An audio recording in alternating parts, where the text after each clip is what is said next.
if we can at least agree on the fact that fungal diversity is beautiful and deserves to exist, then it begets the fact that certainly animals deserve to exist and not be subjected to suffering and dominion.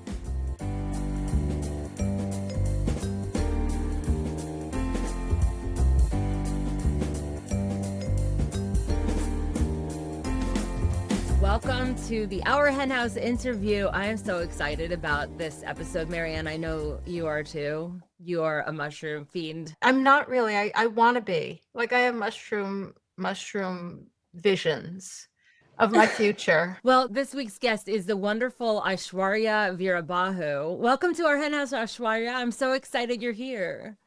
Yeah, I'm super excited to be here. Thank you for having me. I got to interview you, as we were talking about earlier, for WXXI's Environmental Connections. And then I always try and slip in that I'm vegan. And then you slipped in that you were vegan. And I was like, I always get so excited because I know that you're here to tell us everything that vegans need to know about fungi, which is quite a lot, it turns out. But I'm going to start with a totally off-the-wall question, which is, as someone who cares about like environmentalism and the climate, why aren't... And as someone, you didn't even mention that Aishwarya is a fungal ecologist. She does have some... I was doing her PhD. Yeah. Okay. I was going to mention all that, all of the fancy stuff, but I do want to know why more environmentalists, why don't more people care about being vegan from the environmental side of things?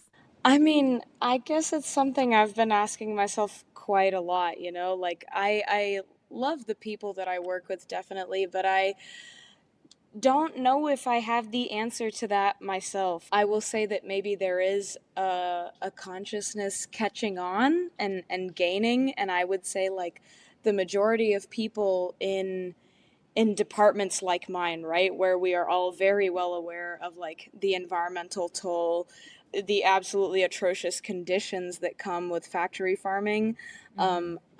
Almost everybody I know in my life is cutting down on their meat intake, which you know, I'm always happy to hear about and I support, and I try and help.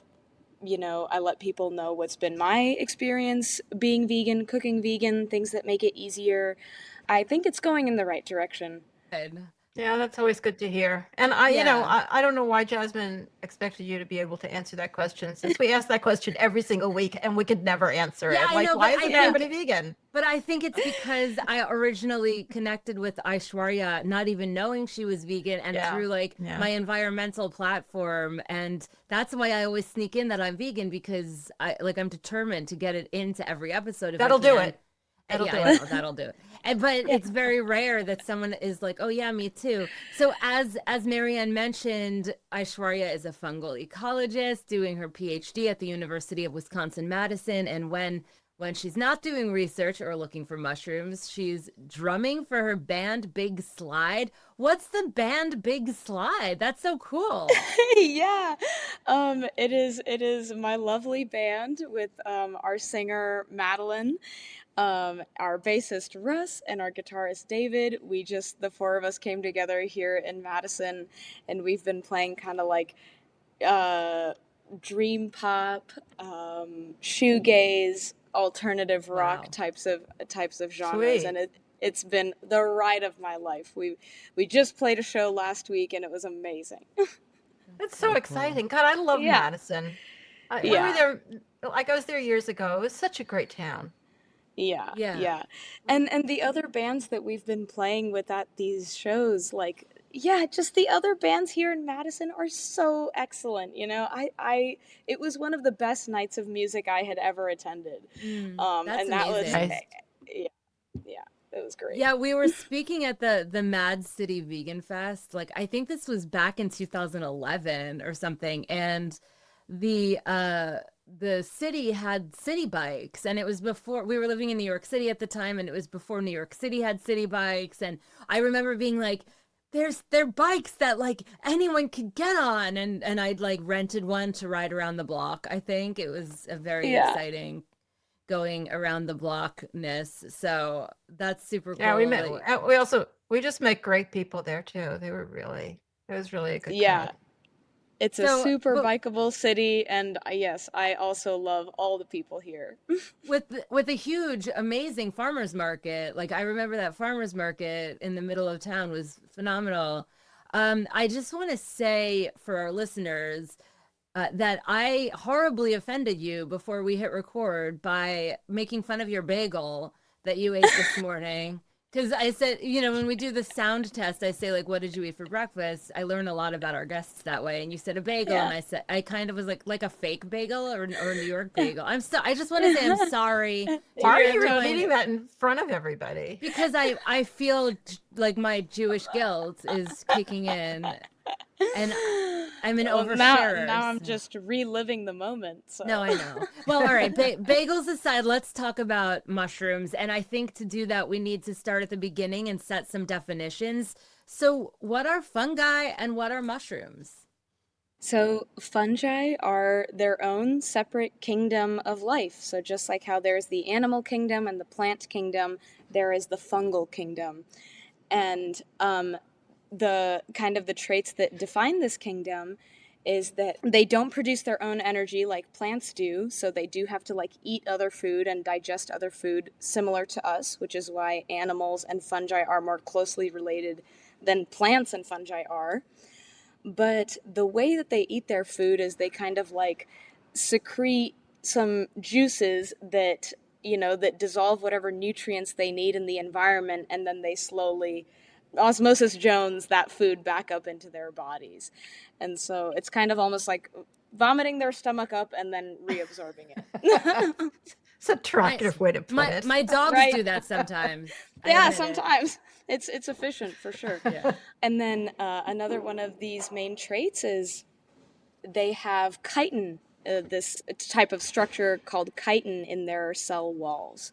And so those are pretty much the two main differences. And although they look incredibly different than us, one of the kind of complicated things is that because fungi and animals are so closely related, it can be sometimes kind of hard to target fungal infections in the human body. That's actually how similar and related we are.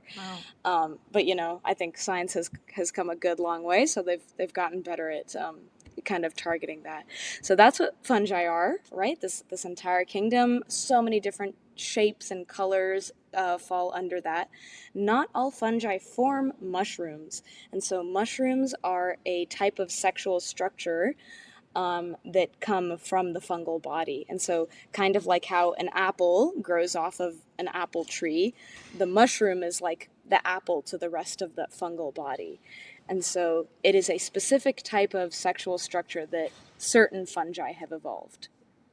So I know that you said that if there were no fungi or fungi, You can say it all of my, those my ways. understanding is the only word in the English language that you can pronounce however the hell you want. Yeah. If there were none, there wouldn't be life on Earth. So apparently they're pretty important. Like, what did you mean when you said that? Yeah, I think they're incredibly important, and I staked my claim on that because there is some evidence to show that fungi and plants probably came onto land at the same time. And like the kind of really interesting thing, I like developed a lecture when I was teaching a botany class about like paleomycology one time. I found out that the very first fungi like associating with plants, they definitely probably were eating them. So this was happening like in the water. Classic, everybody has to eat everybody, I guess. But once they moved on to land, fungi were actually in the plant leaves. So the ground was extremely hard to break into, and so at first, fungi were getting nutrients from the air and shuttling them into the plant, but up on the leaves, which is so different than how we think of that relationship now. Nowadays, the whole stress is on fungi associating with plants at their root interphase down in the soil. But I learned that they first kind of did this up in the air Yeah, and before they were able to break ground. I actually think of them as I mean, I think I saw somebody say this once on TV or whatever, that like like if there weren't fungi, like dead things would just accumulate forever. I mean, and just pile up and pile up, and pretty soon there'd be nothing but dead stuff all around. It's absolutely crucial that they're there to break everything down. Is that right? Is that Yeah, a that is. good way of saying it? No, I think that's a super good way of saying it. I also want to give credit to my bacteria buddies and my insect buddies where it's due. They also both break down a lot of things, but fungi definitely 100%. They have a lot of specialized niches where they are the most efficient ones at breaking down certain types of dead material. So Wow. there's every chance we would be up to our knees in dead leaf litter, which wouldn't be so bad. It kind of sounds nice, actually. Yeah, it sounds better than going to those bars where the whole floor is peanut shells. Do you know what I'm talking about? Yes, yes, They need some I fungi. Like, yeah, yes. really. that would be a twist on it. But let's talk about mushroom agriculture a little bit more, and then we'll get into some of the issues with wild fungi. What is the current status of mushroom farming? Like, how big an industry is it? It's a pretty big industry at this point. I wish I could have like the numbers at the tip of my tongue here, but it's a multi-million dollar industry. It's international at this point. I think there is even a chance we're starting to break towards the billions of dollars. Mushrooms are produced all around the world. They are gaining in popularity. They've also kind of been around for quite a bit, like even just like mushrooms on pizza, right? That's the grocery store button mushrooms, the portobellos, they've been there for a bit, but that has only just exponentially exploded from there.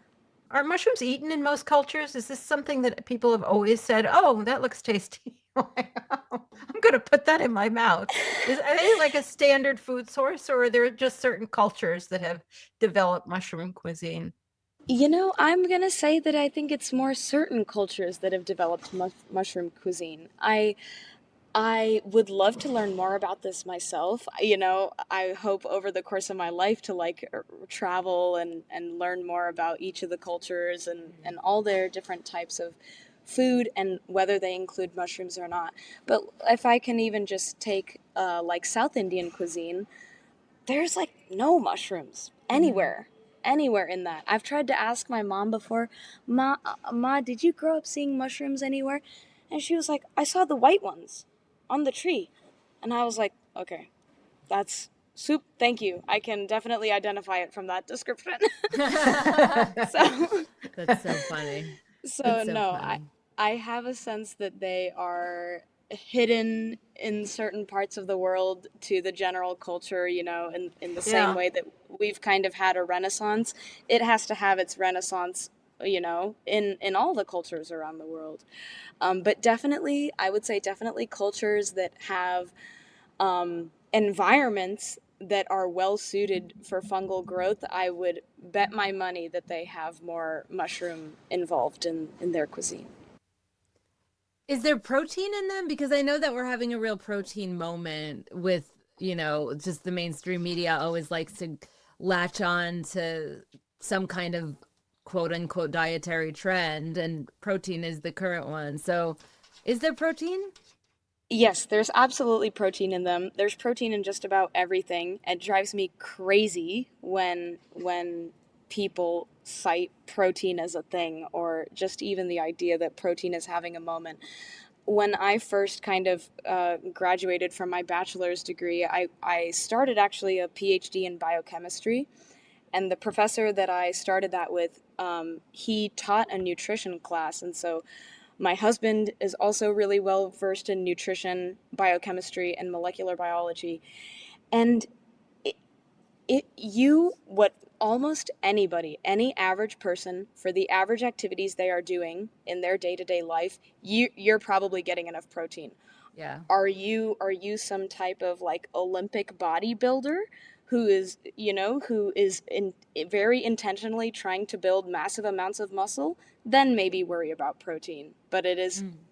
kind of crazy to me to think that anybody needs to try, and that the average person, even whether you're going to the gym or not, that you would need to obsess about protein. If you're eating a well-balanced diet, you're getting enough protein. Yes, mushrooms absolutely do have protein. I think that's one of the reasons they tend to be like lauded as a good meat substitute, is because you can really pack a little bit extra in there. So you had mentioned portobellos and white button mushrooms, but if you go to any kind of fancy grocery store these days, like there's a lot of different kinds. And if you look online, there's a lot of more different kinds. There's like really intense health claims made for some of them. So what kinds of mushrooms are people farming that are popular, and what kind do you like, and what kind are you interested in? What are some of the health benefits? Are they overblown, or is it really true that these things are really good for you? So, a lot of the health claims that are being made, I think, should be taken with a bit of a grain of salt. They, a lot of fungi have been found to have therapeutic compounds, things that can help with, like, let's say, anti-inflammatory properties, or like maybe it's like antioxidative, things like that, right? These are kind of words that get thrown around. Essentially, right, they're things that help deal with your body's natural stress processes that are always going to happen. But yeah, it's just one of the things, and our body makes natural compounds to help deal with that. And apparently, some of these types of compounds have been found in edible mushrooms. But I think the research still needs to go a lot farther to be able to show that they are actually having that benefit in humans, like Mm-hmm. it's one thing to find the compound and know that it is classified as, let's say, an antioxidant, but another thing to know how it's actually biologically reacting in our body. So I take it with a grain of salt. The other grain of salt to keep in mind is it really depends on how you are consuming the mushroom. And so one thing that I have kind of done a bit of a deep dive into is if you just have, like, let's just say, a mushroom tea, you can't guarantee that you're getting this compound, because like any other chemical, sometimes there needs to be a specific extraction process. Maybe that takes 1 part alcohol, 1 part water. Maybe it takes other types of solvents, or basically it's a process to try and draw the exact chemical you want out of a plant or a mushroom. And so I would also take with a grain of salt, and not just like shovel mushroom powder into your mouth, because there's a chance that it's not biologically active or doing anything. Mm-hmm. And so, in shorthand, I think one word that is very well defined by the FDA is if something is bioactive, which means that the research behind it has shown that it is actually doing something in your body and having that effect. I'm suddenly craving mushrooms with grains of salt, just so you know. It's I admit. honestly, it's one of the best way to prepare them. And Yeah. that brings up the fact that regardless of some of these overblown health benefits, or maybe not overblown, but just not certain, they're delicious, and and they're good for you. I mean, they're basically good for you. They But have nutrients in them, so that's another good reason to eat them. Yeah, Marianne, aren't definitely. you like aren't you allergic to a random mushroom? Like one random mushroom? I'm allergic Is to it? lobster mushrooms, which I'm told are Interesting. not completely mushrooms, that they're mushrooms with a different kind of fungus that grows on them. I'm like so allergic to them, and I'm not I allergic to any other. And I guess it's this particular fungus that makes me really sick. yeah, I won't go yeah. into details. Please don't. No, that's kind of that's fascinating though. Yeah, right, I do. lobster mush. I do. I have that in Googling it. Like I'm the only person. This isn't something that's common. Nobody else is like, oh my God, lobster mushrooms. I always Right. forget and say in restaurants, no oyster mushrooms, which are I'm fine eating and are very common. And lobster mushrooms are super expensive, and you hardly ever find them in restaurants. So oh, that's my great burden in the mushroom world. But most mushrooms I absolutely love. That's kind of a good PSA to have though, because you bringing up the fact that even if you are coming across an edible mushroom, every one of us has a different bodily constitution, right? And so even if it's edible, try a little bit of it first and see how your body reacts. Like, for example, my landlord, he has a bad reaction to golden oyster mushrooms, and like most other people can eat them, and they're known as Interesting. a edible species. So, yeah. I'm also sort of fascinated by the fact that you know that about your landlord. Like all I knew about previous landlords I've had is how to give them the monthly check. But that's kind of awesome. I love that for you, Aishwarya, that you're like, hey, here's rent. What's your relationship with mushrooms, dude? Yeah. So, all right. Something that I'm really interested in that I know our listeners will be too is this kind of trend. Trend feels dismissive, so hopefully it's not a trend, but this new sort of thing of using mushrooms as meat substitutes. So tell us a little bit about the current relationship between mushrooms and meat, and what is the future there? I think right now the relationship is that the mushrooms are serving as a really good textural substitute for meat, you know? And so, like, people are using whatever types of substitutes, alternatives, right, for meat, let's say Beyond or Tempeh or anything like that. But I guess the mushrooms are just forming that kind of chewy texture Yeah. that most people associate with eating meat.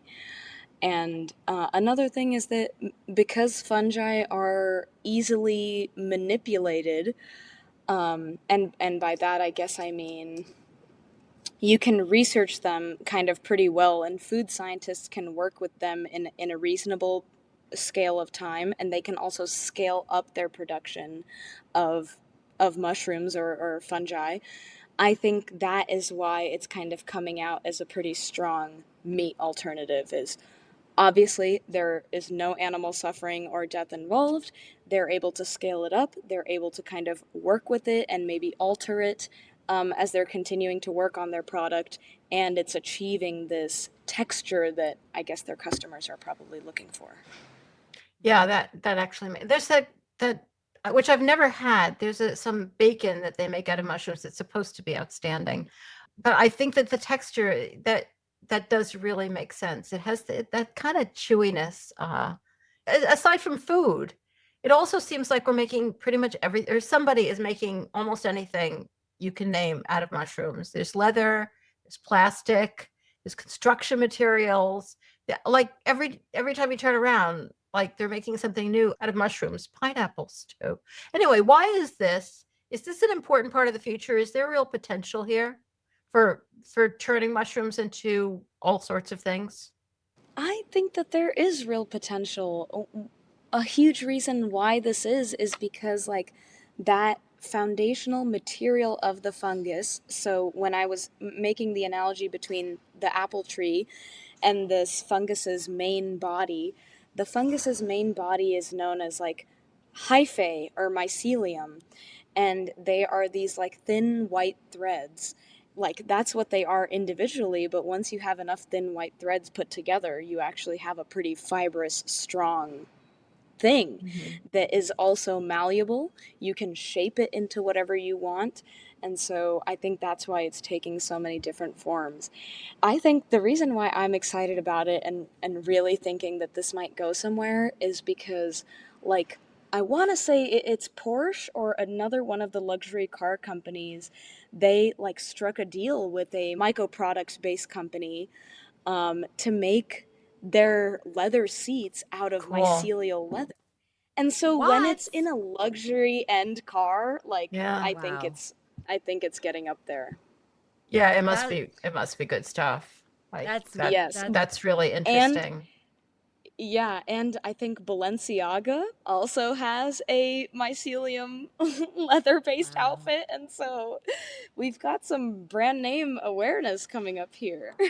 Yeah, that's Yeah. wild. And So speaking of wild, can I just you just stepped before on we my move best on. transition in our hen house history. All right, but I have another question. No, it's Like fine. I don't need I just wanted to just the difference between what a mushroom is and mycelium. You know, we talked before, but there's mushrooms and they're like sort of like the fruit, and then there's the fungi, which you can pronounce any way you want. But so is the mycelium part of the fungi that's like, and is that all underground? And it's just that the mushrooms, for some fungi, not all, come above ground. And so where would you, do they grow this mycelium? And is it hard to grow? It must be easy to grow if they're thinking of scaling it. Yeah, I would say it is pretty easy to grow. And the mycelium, purely out of the fact that sometimes it can be in wood or things that are above ground, it's not always below ground. Like I Okay. know, right, Yeah. we have an intuition to think of like fungi and mycelia as being underground and in the soil, but remember that they can be uh, on every Okay. surface, on every surface. Their spores are flying around in the air, and when their spores land somewhere and they are in the proper conditions to germinate, that those white threads will start growing from the spore. And so, yeah, I would say it is pretty easy to grow. That's Most really people Oh, have cool. probably done it unintentionally in their bathroom or something. And then gotten really totally. annoyed about it. Yeah. Yeah. I'll try it again. That's wild. And speaking of wild, it was good, right? I sold Yeah. that. So with cultivated mushrooms, it is easy to know which mushroom you're getting, but wild mushrooms kind of terrify me. They're pretty well known as being a really scary wild card. So, do you personally mushroom hunt, and what would you say are the risks and benefits? I do absolutely mushroom hunt. And also, I didn't get to answer earlier, but my favorite mushrooms to eat are chanterelles and morels. Easily, those are my top two. And actually, probably also like king boletes, like porcini mushrooms. They're also like really nice. Um, Hmm. I think the risk, I don't listen, I don't want to undersell the risk of it. You should definitely only eat a mushroom if you are 100% sure what it is, and if you've maybe gotten somebody else who is more confident than you to confirm that that is an edible species. But it's not that dangerous if you just learn what the mushrooms you're looking for look like. So, right, like it can feel really overwhelming to be like, oh my God, how am I going to know? I can't identify every fungus out there. That's okay. You don't have to learn how to identify every fungus out there. Just focus on correctly identifying the ones that you're interested in finding and eating. And honestly, as far as the risk goes, there are only a few mushrooms that will actually kill you. The rest will probably give you some amount of gastrointestinal distress, so it's like not the end of the world. But generally, I'd say just try and learn the ones that you want to know, and you're going to be okay. It's not as scary as you think. Try it out. Okay. I have this app for plants, which is truly amazing. I mean, you just pointed at a leaf and it tells you what plant it is. Are there such things for mushrooms? And I mean, would you want to stake your life on it being right all the time? There are such things for mushrooms. I will say that iNaturalist's algorithm is pretty good. It is definitely getting it really up there. I haven't checked out some of the other like mushroom identification apps that are dedicated to just, just mushroom ID.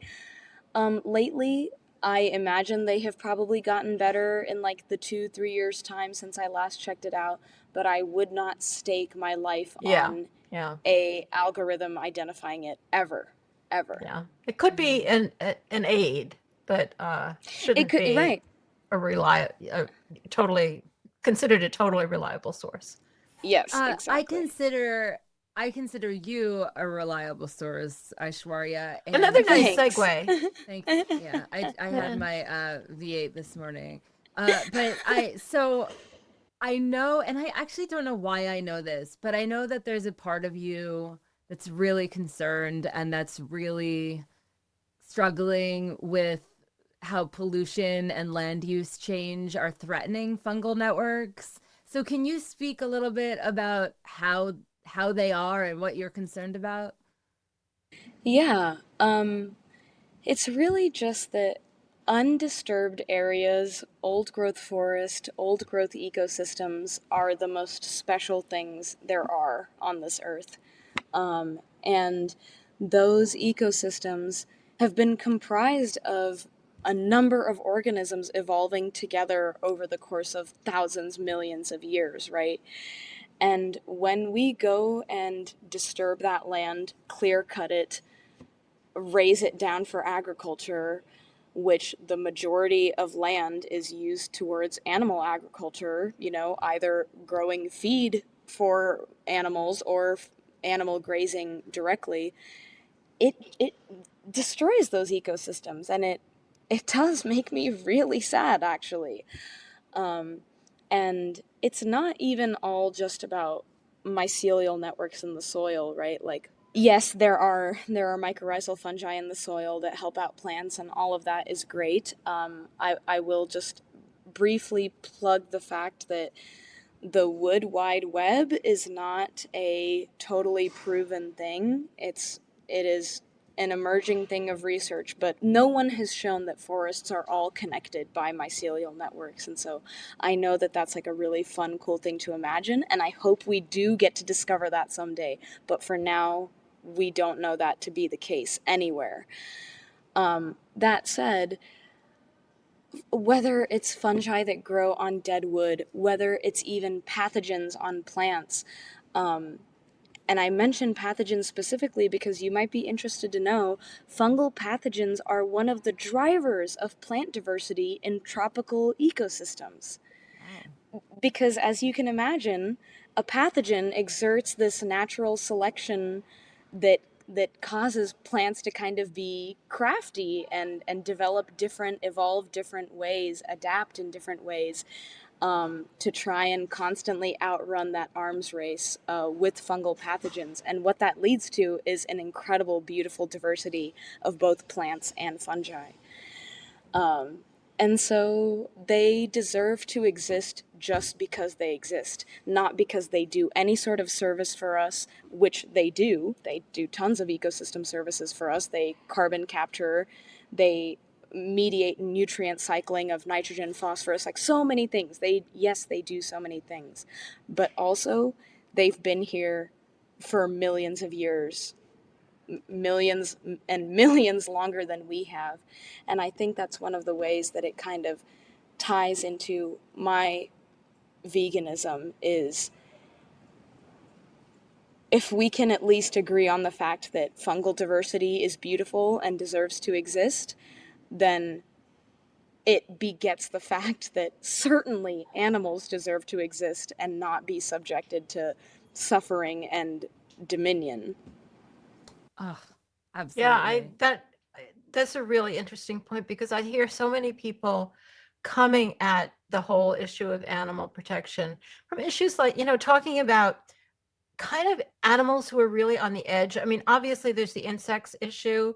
A lot of people talking about insects and even like the octopus issue, that people are so passionate about octopuses. And I sometimes think, well, if you can't even care about a cow, how can you care about an insect? But on the other hand, sometimes people's minds are open and they very well may be to the survival of fungi. Like all of these life sources that they've never thought about.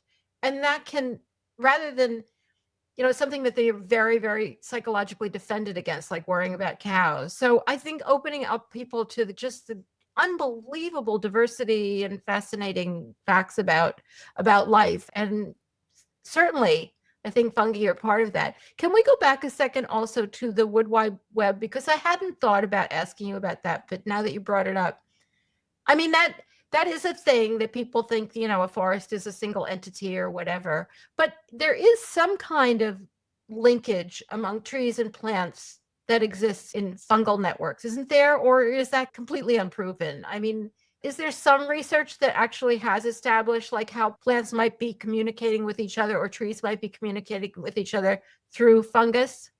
So the main reason why I know about this is because my best friend and lab mate here at the university, Cecilia Stokes, she did a deep dive into this and like taught it as a lecture at one of the fungal courses we have here.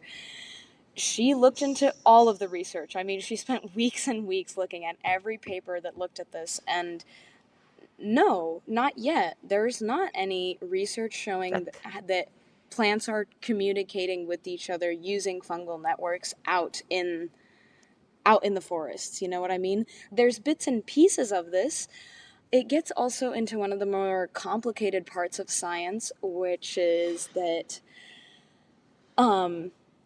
sometimes the science is so in the weeds, and like the part that makes us skeptical about a certain study is not something that any layperson would be able to pick out, you know? It's only because it's like a technique that we're familiar with and we're like, oh, wait a second, that technique has a certain drawback, you know? Like you can't make too much of an inference based on that methodology.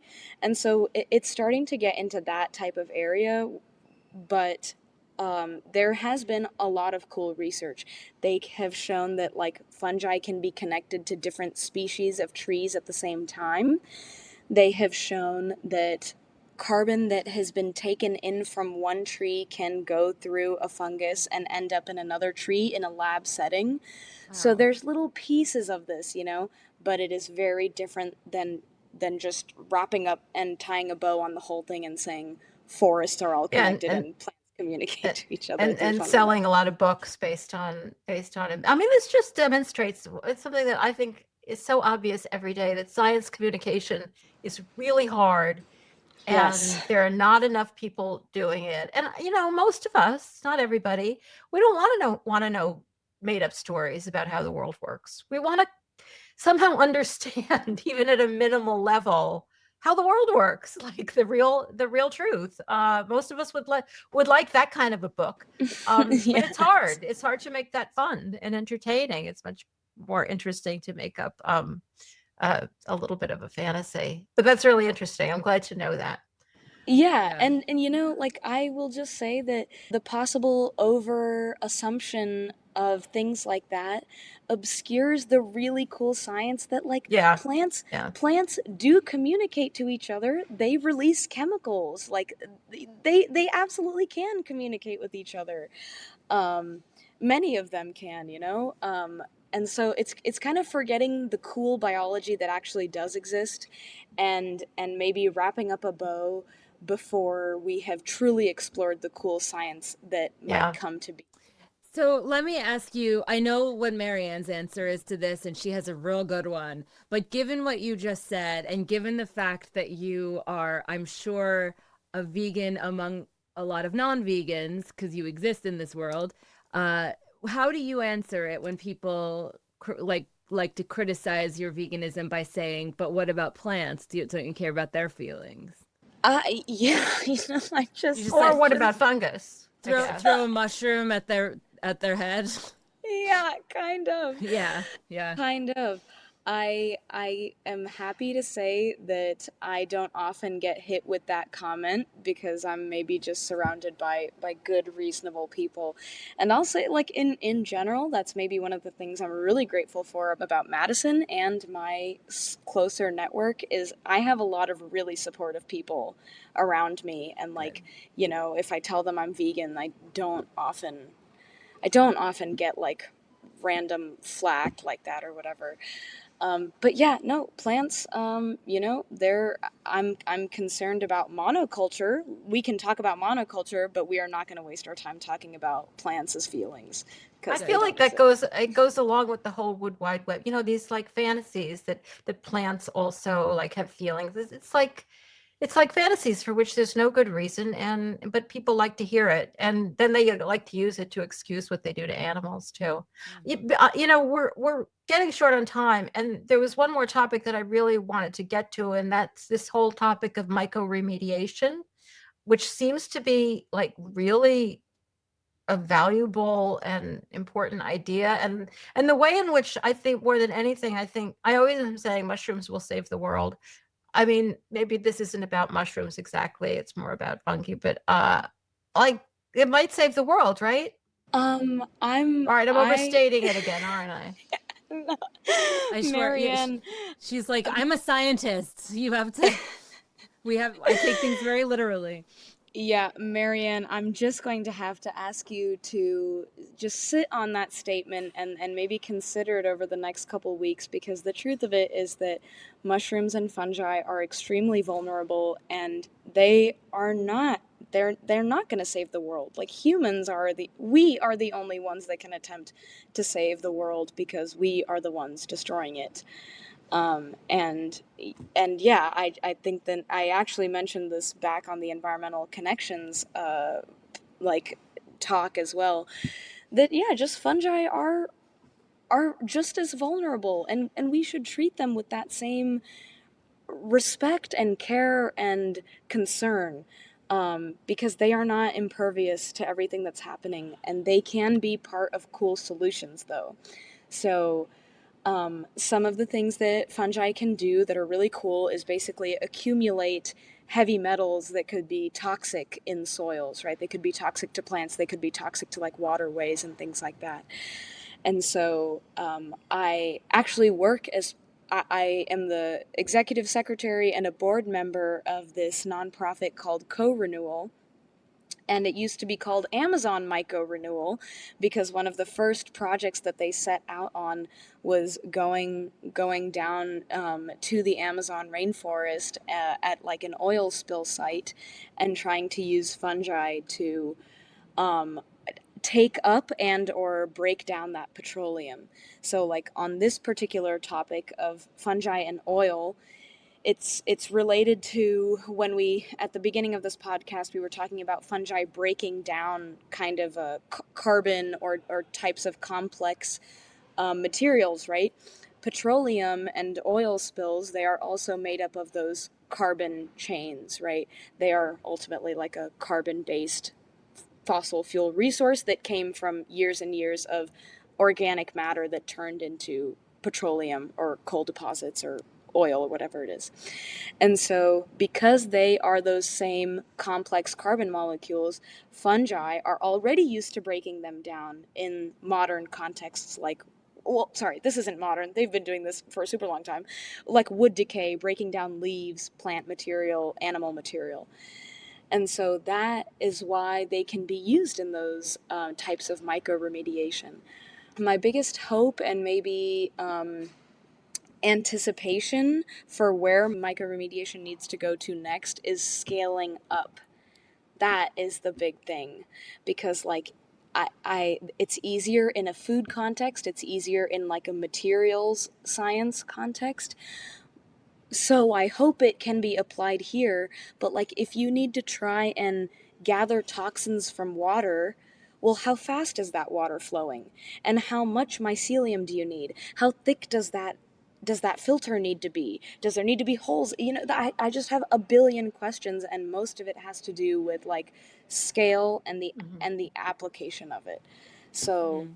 yeah, Well, I know you those. tried to talk me down, but it still sounds magical to me. Like, obviously, there's a lot of work that humans would have to do to make it possible and to protect fungi and all of that. But just the fact that this might be possible seems like a miracle. It really does. Yeah, yeah, that's totally fair. I love it. Well, Aishwarya, I hope that you'll stick on for our bonus content for our flock, but this has been really fascinating. I said to you before we hit record that this is a bit of a departure from the usual topics that we cover. And Yeah. honestly, we just wanted to, every now and then, Marianne and I, we've been doing this for nearly 16 years, and every now and then we're like, how does this fit into our henna? And then we're like, oh, it's our fucking podcast. Like we could talk about mushrooms if we want to. Yes. Well, the So I other just thing is that sometimes, we want to talk about something, but frequently a wildlife issue or whatever, and there's absolutely nobody vegan who's, writing about it or yeah. studying it. And occasionally we will have such people on and just stick to the topic, but it's always such a pleasure. I mean, to me, when somebody's vegan, it means they see things in a very big picture. Hmm. And just whatever they have to say on any topic is going to be more interesting. Yeah, I totally agree. So can people follow you online and support your efforts? I know you're in the academic world, so it's probably a bit of a different question than some of the authors or influencers that we're interviewing, but to me, you're the real influencer. So how can people stay on top of your work? Yeah, I have a personal website. It's aishwaryav.org. I'm also on our lab website, which is pringlelab.github.io.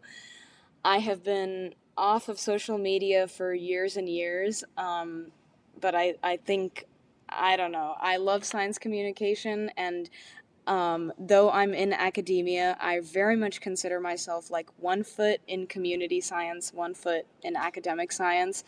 And so I maybe should consider getting a social media account. Oh my gosh, that's Oh, so adorable. I love that I'm Yeah. so I'm much. so sorry that we That's made you think that, no, it but wasn't us. yeah, you do. It wasn't us. All right, well, Aishwarya Veerabahu, thank you for all that you're doing to change the world for animals by way of changing the world through mushrooms. And we can't thank you enough for shedding light on this really complex subject. And for those of you tuning in, thank you so much for tuning in. Please subscribe to our Henhouse on your favorite podcatcher or on YouTube. And on YouTube, we would love that.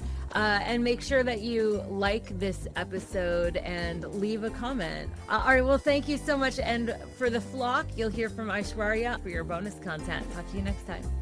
Thank you.